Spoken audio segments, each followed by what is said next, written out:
Hello, everybody. Welcome to another episode of the Strong and Simple podcast. I'm Michelle, and I am happy to be here with you today.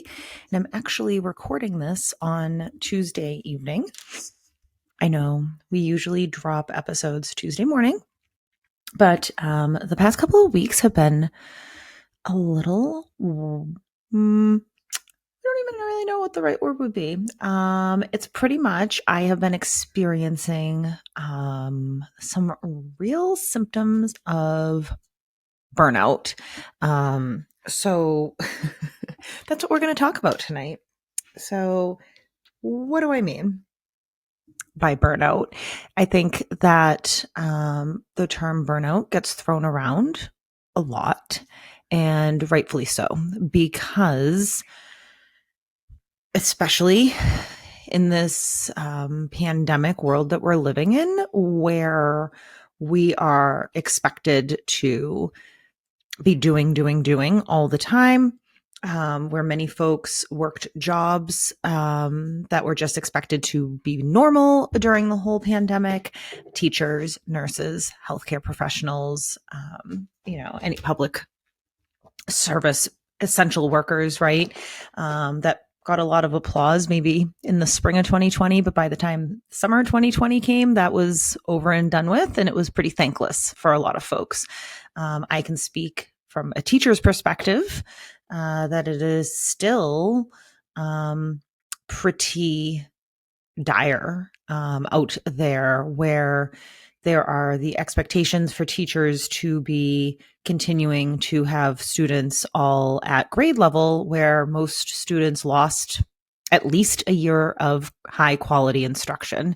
And while folks did the best that they could to provide high quality instruction via remote learning, and remote learning worked really well for some learners, overall, there are many lingering challenges that have come out that have created a huge teacher shortage, where you then have teachers who are then being pulled from their day-to-day jobs, like what they are supposed to, like what their actually position is, to cover other classes, to pick up the slack for other people.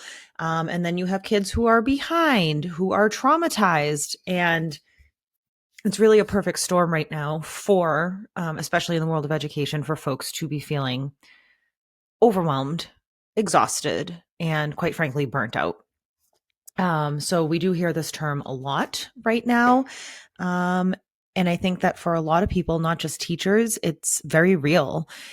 The thing about burnout is you are often in it before you notice it, because many folks, especially a certain personality type, tends to be going 100 miles an hour at all times, and actually typically enjoys that, being creative and putting putting their ideas out into the world. We're not putting our eyes out here. Loves their job, loves their career, loves their side hobby or their side hustle. I love all of the things that I do. I love being a learner. I love teaching. I love educating. I love doing this podcast. I love doing the Empowered to Advocate podcast. I typically love creating content. And I guess one of the first real signs of burnout for me has been that if you follow me on Facebook, if you follow me on Facebook, you probably don't see a lot of content there very often. But if you follow me on Instagram, if you follow me on YouTube, I typically post something every day. And if it's not every day, it's 6 out of 7 days a week. This is a habit that I have had for many years, since I really started Michelle Farrell Fitness, which is now Michelle Farrell Coaching. When I started training folks, I started putting out content, and I really enjoy it. When Dana Marie and I started Empowered to Advocate, creating content for that has been really fun and enjoyable. I love to teach. I love to create. So one of the first signs for me, I should have really noticed a little bit more, is that I was just like, ugh, I don't want to do it. I would even have ideas. I have even, so this brings us to this podcast tonight. I was like, I have lots of ideas, but then just like the thought of doing it was so overwhelming, was so consuming. And like, I would feel instantly exhausted to type something out. And that is so unusual for me. And last week, Monday, Tuesday, Wednesday, I actually had 3 days in a row with no appointments. I didn't have any Power to Advocate clients or podcast guests or fitness clients. People had shuffled appointments around and stuff. And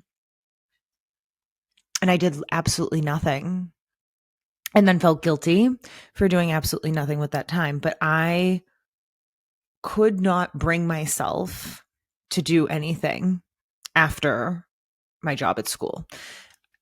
I was just exhausted. I also had my period, and it was a pretty bad one. So I also kind of thought that maybe I was just feeling a certain way because I didn't feel great. But in retrospect, I think that with this time of the school year, with me having a really amazing roster of small group clients, of one-on-one clients, empowered to advocate clients, everything's kind of snowballed into one thing. And so this is why I'm recording. This is another reason I'm recording the podcast later, is because I have then things that I'm going to say should have gotten done, tasks, because when you run a business, there are things that do have to happen when you have clients. And like my members is straight up strong. I have people who I want to take care of, who I am supporting, people who are paying me to do that too, right? So there are things, tasks that I want to make sure are accomplished.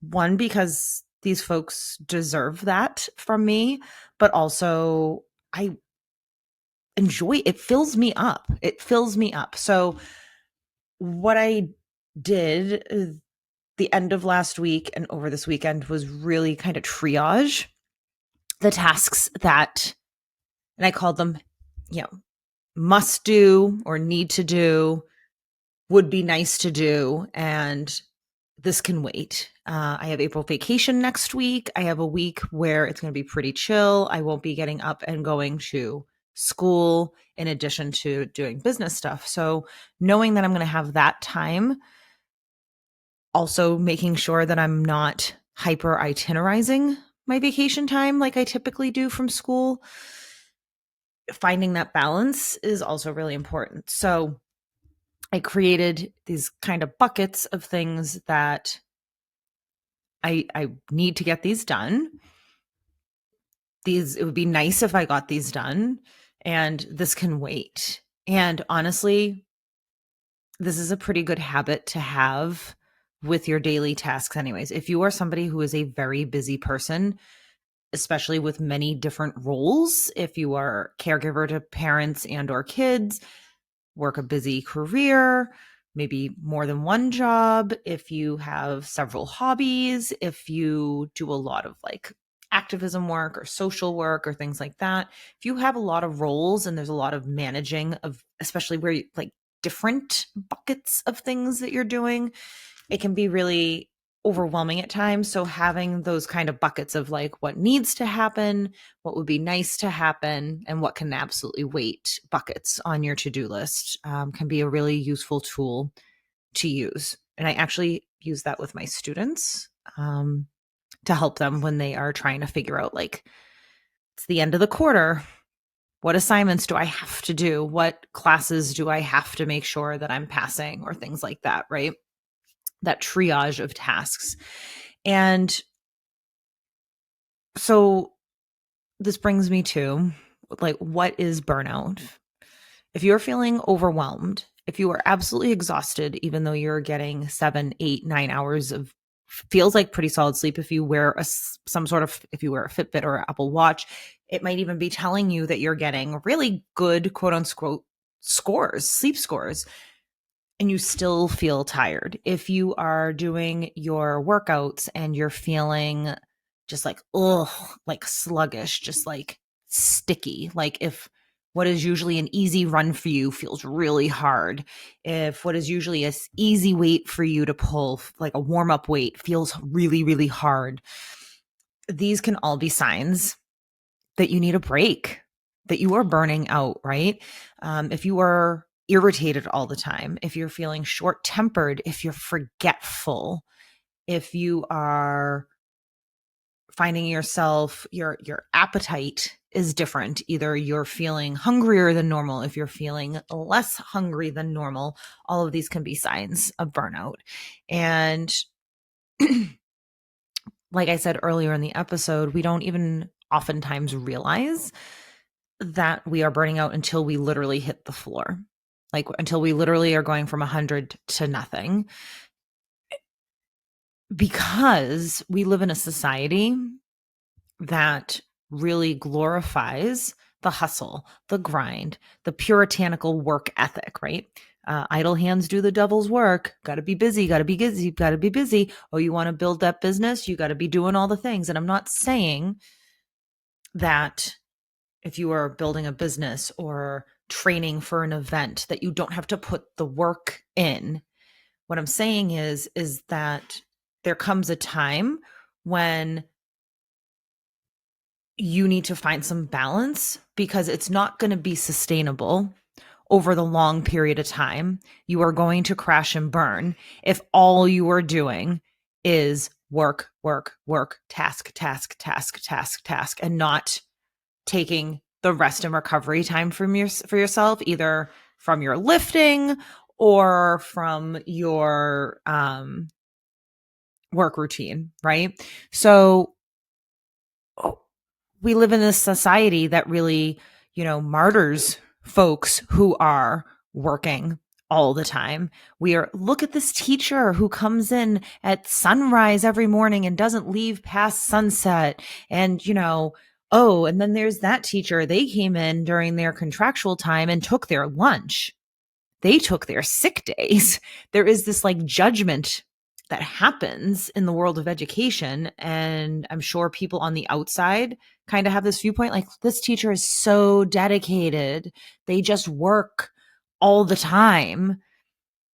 At some point, there's something else in that educator who is at the school all the time. There are other parts of their life that is not existing or flourishing because they are only at the school. And you know what? I'm sure there are a handful of people who that really truly works for, and works for the longevity of their career. And if that is you, don't say that with judgment, okay? But for most of us who think that in order to be a good teacher, in order to be a good educator, in order to be a good nurse, in order, like, whatever your job, good mom, a good caregiver to our parents, that we need that, like, that becomes our identity. That is it.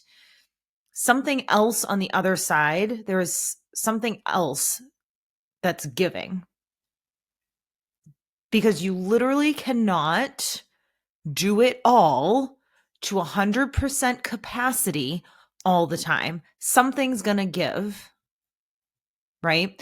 So, this relentless, like, go, go, go, aiming to be perfect, being great at your job, being a great mom, having an amazing side hustle or hobby, trying to get your business off the ground while you're doing another full-time job, trying to socialize with your loved ones. When that feels like it's a chore, going to dinner with your best friends or going to visit your mom. And I'm not saying, like, if you have like a contentious relationship, like many parent-child relationships can be, but if it's something that you typically enjoy and now, like, it's like, oh my God, I have to like go to dinner with my friends. Every once in a while, we're all going to feel that way, because every once in a while, normal fatigue comes over and this is one of the things we're going to get to this is going to be helpful to help prevent burnout is every once in a while being able to say no to things, even if it is something that we typically enjoy. But the problem is when we start to always say no from the things that light us up.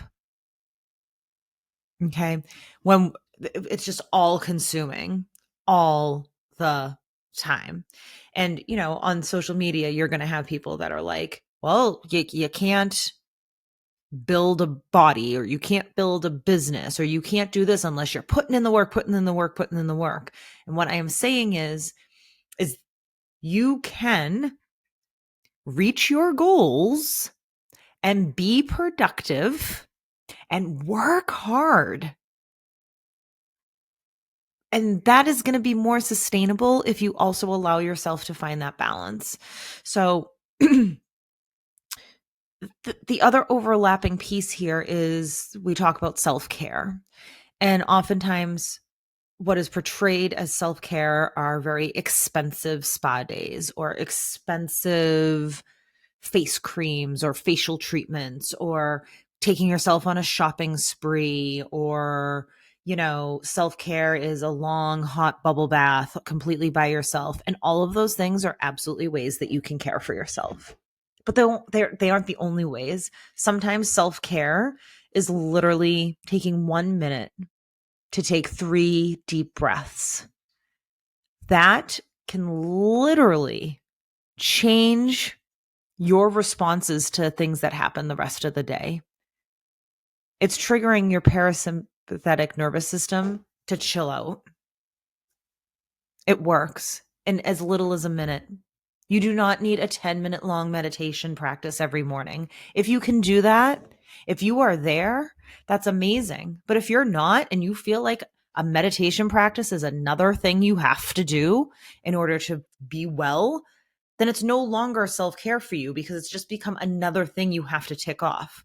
So if we can practice and learn these like little things, little moments that we can implement into our daily routine, they're going to feel more sustainable, and we're going to feel the benefits of them. It's the same way with fitness. When we are getting started and we think, oh my God, I need to do an hour every single day of intense exercise. No, you don't. You can do 10 minutes here, 10 minutes there, 10 minutes here, 10 minutes there. And movement is different than training. That's an episode for another day. Okay. But especially in times and seasons of our lives when we are very busy, or when a big work project is taking precedent, it is in that to do, I need to do this bucket. Maybe you are a business owner and you're launching a new product. To expect that you're going to be able to do all the things you need to do for a product launch and do 6 days a week of 60-minute workouts and keep your house clean and make meals from scratch and be everywhere all the time for all the different social events is really unrealistic. It really is.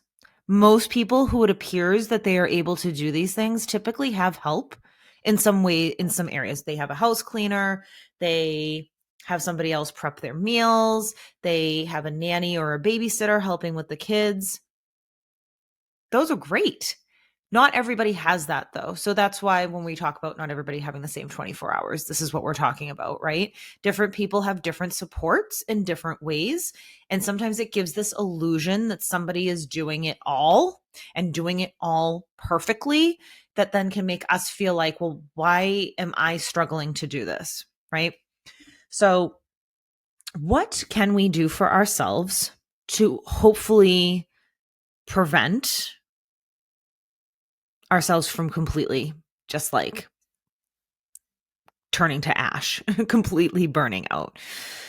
One, I strongly recommend setting aside 1 minute a day, 2 minutes a day, 1 minute a couple of times throughout your day to practice some breath work, some meditation, or just finding a moment of stillness.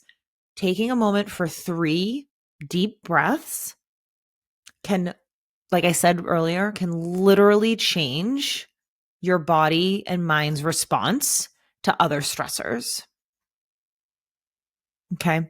2, establish routines in your day that allow for time for yourself whenever possible,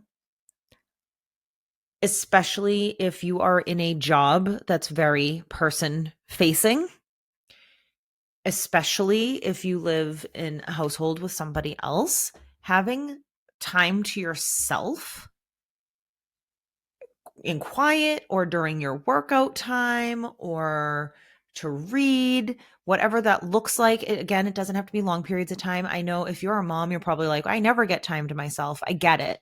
If you can even find time in your car when you get home before you walk in the house, that can count for something. And again, sometimes looping this into that breath work practice can be really useful. If you have the opportunity to have life work boundaries, set them up. And I know that this can come from a place of privilege depending on what your boss situation looks like. If you are self-employed, this can be really, really hard. But knowing that, so typically 8 p.m., my computer is closed. I might scroll. It depends on what we're watching on TV or whatever, but it's dinner time. It's relax time. I'm going to bed soon, right? I'm not looking at my job. I'm not looking at things for my business. In most cases, sometimes there is a necessity to work longer hours. And this is for my teachers out there, one of the biggest things I did for myself when I stopped directing the after school program is I removed my work email from my personal cell phone so that I was not constantly getting the alerts from work, from school, when an email would go out. Because if I saw that and I was out to dinner, or I'm relaxing with my husband, or I'm in the middle of my workout, that's then what's preoccupying my thoughts. There was a period of time where I had no boundary between school and home. That was one of the best things I ever did for myself. Number 4, regular movement, walks, strength training, a yoga practice. If you're currently in a state of burnout or exhaustion, like we talked about earlier, you're maybe noticing that your runs feel shitty, your spin classes, you have no energy for them, your strength training is plateaued, or your lifts just feel real crappy. You might need to adjust a little bit so that you are starting to recover your energy, right? But a regular movement practice is typically going to help you physically, mentally, social, emotionally. So again, this kind of loops into 1 and 2, right? Building in that time for yourself, building in that time for that breath work, connecting to your body can be really, really beneficial for you. And again, this doesn't have to be 6 days a week for 60 minutes. Consistent doesn't mean all the time. Number 5, really think about nourishing your body. What foods bring you joy, bring you comfort, satisfy you, make you feel good, are nourishing? Finding that balance between the foods that are delicious and nutritious. You can do this, and it can look like convenience foods. There's a place for everything. When we are stressed, when we are burnt out, it can vastly impact our appetite. So this can actually be a sign. And making that time to have a meal that is really enjoyable and really fills us up emotionally and physically can make a big difference in your ability to recover from that stress, right? Again, sleep. Aiming for quality sleep, aiming for a quality sleep routine. Burnout can impact our sleep. Again, one of the signs of burnout is that you are actually getting a lot of sleep and not feeling recovered from it. That doesn't mean give up on it. That means find your routine, Find the strategies that work for you. Do the best that you can, because again, I know that some folks have children at home that make it more difficult to get quality sleep, that are in perimenopause, and you might be having some sleep disruptions and symptoms from that. Talk to your doctor, seek treatment, see what you can do to kind of get a real healthy, restful sleep routine. Number 8, set up an appointment with a mental health professional. Burnout and depression often have symptoms that mirror each other, and having a therapist to talk to can help make sure that you are getting the appropriate help and support that you need to navigate these symptoms. Make sure you're getting the correct treatment in alignment with, you might think you're burnt out, you might be depressed, right? Or vice versa. So having a healthcare professional, a mental health professional that you can talk things through with is preventative, and also can help when you're navigating, when you're like in the midst of it. And number 9, make sure you're adding things that you love into your life, things that light you up, things that you enjoy doing. This is really important for prevention of burnout. If you just find that you're just grinding all the time, even if you enjoy it, if you are finding that you're not making time for other hobbies because you're only ever doing like quote unquote productive things, even if they're things that you love, that can become problematic. So I'm going to wrap this up now because it's time for dinner. And I hope that some of this was helpful. I hope that you are able to take something away from this, and know that if you are feeling particularly stressed or feeling some of these symptoms or signs of burnout, that you know that you're not alone. It literally can happen to anybody. That we live in a culture that is promoting people burning out. So I leave you with this. I'm so grateful for you all being here, and for, having grace that this podcast episode did not go out on Tuesday, because